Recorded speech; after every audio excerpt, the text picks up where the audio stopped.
Welcome to the garden. Today we're diving into one of the most rewarding crops you can grow, potatoes.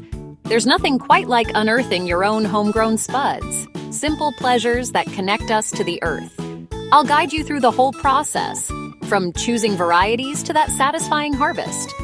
Whether you have a big patch or a few pots, a little know-how can turn a modest crop into a bountiful one. So grab a cup of tea and let's get started. Now, let's get our hands dirty and talk potatoes. Your potato journey starts with a choice, one that can shape your entire growing season and the meals you'll enjoy later. Variety matters more than you might expect.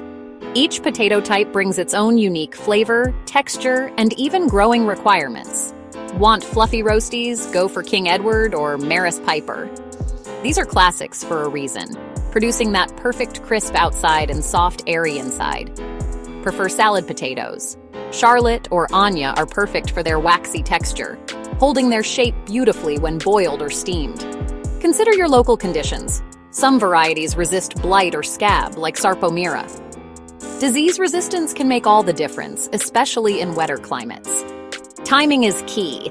First earlies like Rocket are ready in just 10 weeks, giving you a quick harvest and a taste of summer before most other crops. While main crops take longer to mature, they reward your patience with bigger yields and store well through winter, keeping your pantry stocked. Mix it up. Try a few types to see what thrives in your soil and suits your taste. Every garden is different, and experimenting helps you discover what works best. Ask local gardeners for tips or heritage varieties that do well nearby. Their experience can save you time and introduce you to hidden gems. Think about the end result.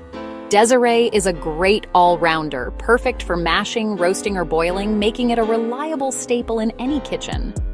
While pink fir apple is a gourmet treat, prized for its nutty flavor and unusual shape, ideal for impressing guests or elevating simple meals, the right potato is the one you'll love to eat and grow.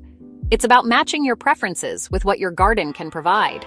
I always plant a mix, earlies for summer, waxy for salads, and main crops for storage. This way, there's always something to look forward to. This gives you a steady harvest and variety in the kitchen, letting you enjoy potatoes in all their forms, from creamy mash to crispy chips. Don't be afraid to experiment. Gardening is about discovery. Each season is a chance to try something new and learn from the results. Read catalogs, ask around, and choose what excites you. There are hundreds of varieties out there, each with its own story and strengths. Your choice is the first creative step in the process. It's where your potato adventure truly begins. Take your time, pick wisely, and you'll set yourself up for success. The right variety can make growing easier and harvests more rewarding. With your chosen varieties in hand, let's move on to preparing the perfect bed for your potatoes to thrive. With your varieties chosen, it's time to prep the soil. This is one of the most important steps in growing potatoes, and it's worth taking the time to do it right. The better your soil, the better your harvest will be. Potatoes thrive in loose, well-draining soil. Heavy, compacted ground leads to poor crops. If your soil is heavy clay, consider adding plenty of organic matter or even growing in raised beds or containers. Dig over your patch in autumn or early spring, adding plenty of well-rotted manure or compost. This not only improves drainage, but also gives your potatoes the nutrients they need to grow strong and healthy. This improves structure and feeds your plants all season. Well-prepared soil holds moisture but drains excess water away, creating the perfect environment for tubers to develop. Remove weeds and stones, breaking up clods until the soil is crumbly and open. Take time to pick out any roots or debris that could get in the way of your growing potatoes. Potatoes are hungry feeders, so enrich the soil generously. A rich, organic soil will help your plants produce more and resist disease. Aim for a slightly acidic pH, between 5.0 and 6.0. Avoid adding lime, as potatoes prefer a bit of acidity in their growing environment. The organic matter will help lower pH and boost fertility. It also encourages beneficial soil life, which helps keep your plants healthy and productive. Whether you're planting in beds, bags, or containers, the principle is the same. Deep, loose, fertile soil is key. Potatoes need space to expand and grow, so don't skimp on depth. For containers, use a mix of compost and garden soil with good drainage. Make sure your container is deep enough for the roots to spread and the tubers to form. Take your time. Good preparation is the foundation of a great crop. Every bit of effort you put in now will pay off later in the season. When the soil feels light, smells rich, and is free of stones, you're ready. This is the moment when you know your potatoes have the best possible start. This stage sets your potatoes up for success. Healthy soil leads to healthy plants, and healthy plants mean a bountiful harvest. A well-prepared bed means healthier plants and bigger yields. You'll notice the difference at harvest time, when your potatoes are plump and plentiful. Don't rush. Your future harvest depends on it. Take a moment to appreciate your hard work before moving on. Now, let's talk about the seed potatoes themselves. Choosing the right seed potatoes is just as important as preparing the soil. Healthy beginnings start with healthy stock. Always select firm, disease-free seed potatoes for the best results. On to certified seed potatoes. These are specially grown to be free of disease and give your crop the best possible start. Don't plant supermarket potatoes. Start with certified, disease-free seed potatoes. Certified stock is inspected and guaranteed healthy, giving your crop a strong start. Supermarket spuds can carry hidden diseases that ruin your harvest. Once you have your seed potatoes, chit them. Stand them in a tray or egg box. Rows end up in a cool, light place. You want short, sturdy shoots, not long, pale ones. Chitting gives earlies a head start and speeds up harvest. When shoots are about an inch long, they're ready to plant. For large seed potatoes, you can rub off weaker shoots, leaving 3 or 4 strong ones. This can help produce fewer but larger tubers, but it's optional. I usually let nature take its course. Potatoes are resilient. Healthy seed and a good start make all the difference. Plan ahead. Chitting takes a few weeks. Once chitted, your potatoes are primed for planting. Let's talk about when to get them in the ground. Timing is everything. Timing is crucial. Plant too early and risk frost, too late and yields drop. There's no magic date. Go by your soil. Traditionally, plant first earlies around mid-March, main crops around Easter. But check your soil. It should be workable and not icy cold. If it's still wet and chilly, wait. Potatoes rot in cold, soggy ground. Aim for soil temperatures of 7–10 degrees Celsius. In the UK, that's usually mid to late March in the south, April in the north. Patience pays off. Plants catch up quickly in warm soil. To plant, dig a trench 12 centimeters deep for earlies, 15 centimeters for main crops. Space earlies 30 centimeters apart, main crops 40 centimeters. Place potatoes with shoots up, then gently cover with soil. Don't knock off the shoots you've nurtured. That's it. They're tucked in and ready to grow. The journey begins beneath the soil. Next, let's talk about hilling, an essential step for healthy, abundant potatoes. Hilling protects and boosts your crop. Here's how. When potato shoots reach 20–25 centimeters, it's time to hill. Draw soil up around the stems, covering about half their height. Repeat 2 or 3 times as plants grow. Hilling protects tubers from sunlight, preventing them from turning green and toxic. It also encourages more tubers to form, boosting your yield. Plus, it helps control weeds and supports the stems.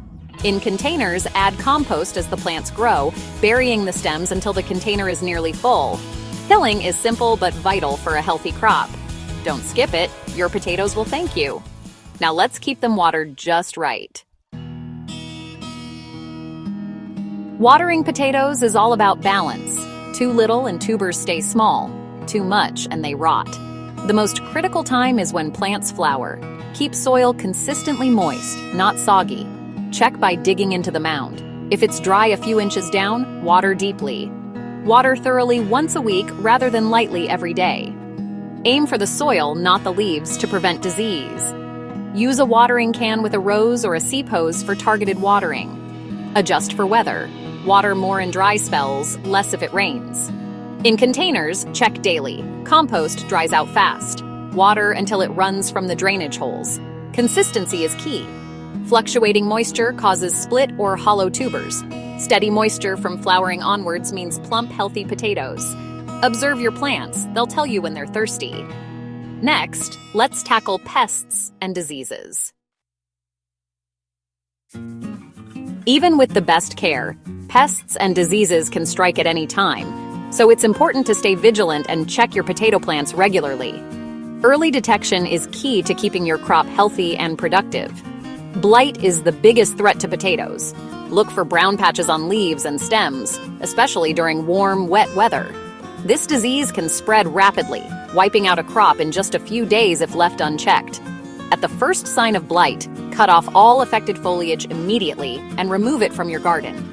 Never compost disease material, as this can spread the problem further. After removing the foliage, leave the tubers in the ground for 2 to 3 weeks. This allows their skins to harden, making them less likely to get damaged during harvest and helping them store better. Slugs love potatoes, especially in damp conditions. To protect your crop, hill up soil around the plants, use organic slug pellets, set out beer traps, or hand-pick slugs at night with a flashlight. Every little bit helps. The Colorado potato beetle is rare in some areas, but can be devastating if it appears. Check the undersides of leaves for clusters of orange eggs, and pick off adults and larvae by hand. Squash any eggs you find to prevent an outbreak. Potato scab causes rough, corky patches on the skin, but don't worry, it's only skin deep. Simply peel the potatoes and use them as normal. The flesh inside is perfectly good to eat.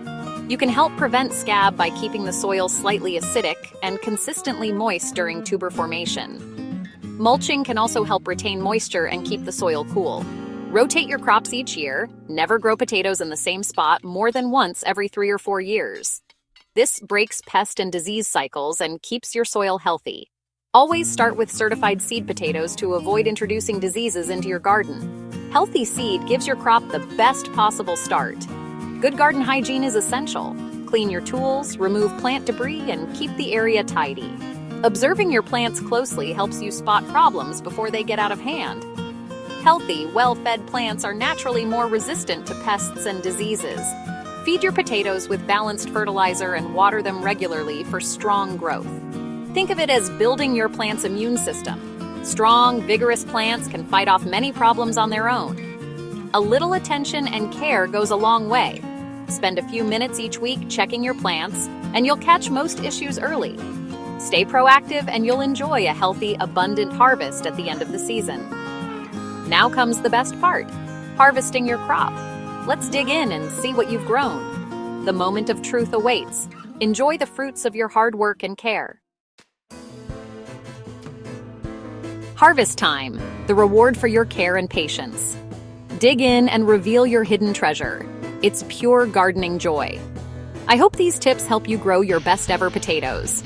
If you enjoyed this, give us a like and subscribe for more. Share your favorite varieties or tips in the comments below. Thanks for joining me. Happy gardening and happy harvesting. Until next time, enjoy the taste of your own homegrown potatoes.